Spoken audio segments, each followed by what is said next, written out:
আলোর সন্ধানে গল্পে গল্পে তত্ত্বকথা কণ্ঠে নিবেদিতা। শ্রী শ্রী মা সারদা দেবীর কথা। মায়ের কথায় শরৎ আর যোগিন এ দুটি আমার অন্তরঙ্গ। যোগানন্দই অন্তরঙ্গ শারদানন্দকে পরামর্শ দেন, শরৎ, তোকে একটা কথা বলে দিচ্ছি, তুই মাকে ধর, তিনি যা বলবেন তাই ঠিক। শুধু বলেই ক্ষান্ত হলেন না, নিজে নিয়ে গেলেন মায়ের কাছে।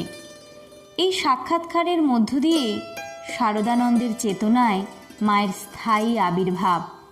এর বহু পূর্বে তিনি মায়ের প্রথম দর্শন লাভ করেছিলেন দক্ষিণেশ্বরে। ভাতের থালা হাতে কস্তা পেরে শাড়ি পরিহিতা মা সারদাকে দেখে যুবক শরৎচন্দ্রের মনে হয়েছিল সাক্ষাৎ মা অন্নপূর্ণার প্রতিমা। সংশয়াকুল ভক্তদের শারদানন্দ দৃঢ় কণ্ঠে বলতেন, মা ঠাকুর কি আলাদা?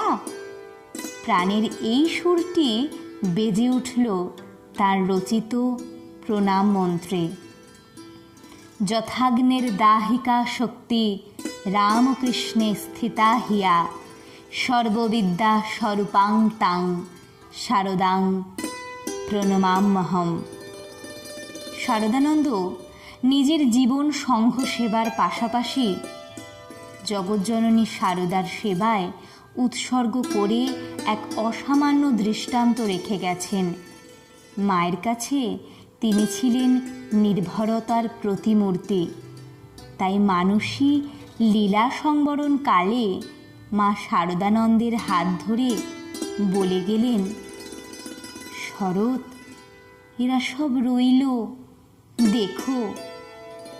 মায়ের বাসুকি শরতের ওপর তার সম্পূর্ণ নির্ভরতা থাকলেও ঘোমটার আড়ালটি ছিল অটুট। তাই অভিমান করে শরৎ মহারাজ বলেছিলেন, বেটি আমাকে যেন মনে করে শ্বশুর। শেষে কিন্তু মা ছেলের এই আক্ষেপ মিটিয়ে দিয়েছিলেন। 20 বছর অসাধারণ সেবা করেছেন মায়ের সংসার সমেত মাকে। তবুও স্বামী শারদানন্দকে লীলা প্রসঙ্গের মতো শ্রী মায়ের জীবনী লিখতে অনুরোধ করলে তিনি নস্টালজিক হয়ে বলেন, এতকাল রইলাম কাছে, বেড়াইলাম পাছে পাছে, চিনিতে না পেরে এখন হার মেনেছি। প্রণাম মা জগজ্জননী। ভিডিওটি ভালো লাগলে লাইক কমেন্ট করে জানাবেন, শেয়ার করবেন সকলের সাথে। চ্যানেলটি সাবস্ক্রাইব করা না থাকলে আজই সাবস্ক্রাইব করুন আলোর সন্ধানে। ধন্যবাদ।